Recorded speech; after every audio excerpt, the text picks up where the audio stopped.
Hello guys, అందరికి ఈరోజు మా పవన్ గడ ఫ్రెండ్ ఎంగేజ్మెంట్ అయితే మేము ఢిల్లీ హైవేకి అయితే వచ్చేసాం. వాళ్ళు సాయంత్రం 5 గంటలకు రమ్మంటే మేము మెట్టు మధ్యాహ్నం 1 గంటకి వచ్చేసాం. మా పవన్ గడ ఎగ్జైట్మెంట్ అయితే తట్టుకోలేకపోతున్నాడు. ఈ గ్యాప్ లో మా సత్యపై అయితే కనపట్లేదు. ఎక్కడికి వెళ్తానని చెప్పి మేము ఒకసారి బయటకు వెళ్ళిన తర్వాత అయితే స్టేజ్ డెకరేషన్ చేస్తున్నారు. అక్షరాల 5 లక్షలు అంట స్టేజ్ డెకరేషన్. మొత్తానికి మన నాటుకుంటూ యూత్ తో కలిసి పకడ్బందీగా ప్లాన్ చేసి లోపలికి వెళ్దాం అనుకుంటున్నాం. మొత్తానికి లోపలికి వెళ్ళిన తర్వాత పవన్ గడ ఫ్రెండ్ రియాక్షన్ ఏందనేది ఒకసారి చెక్ చేద్దాం అని చెప్పి నేను మా సత్య పవన్ గడ అయితే లోపలికి బయలుదేరేసాం. మొత్తానికి కూల్ డ్రింక్ తాగదామని మిషన్ దగ్గరికి వెళ్తే ఎంత పైకి తెచ్చినా వల్ల కాలేదు.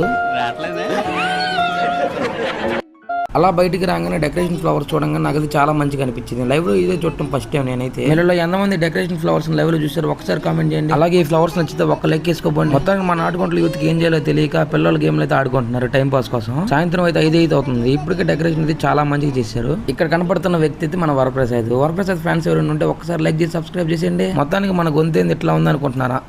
కొంచెం జలుబు చేసింది. ఎవరికి అడ్జస్ట్ చేసుకోండి. Bye guys. మీరైతే సబ్స్క్రైబ్ చేసుకుని ఫాలో చేసుకుని మర్చిపోమాకండి. ఇంకెళ్ళొస్తా.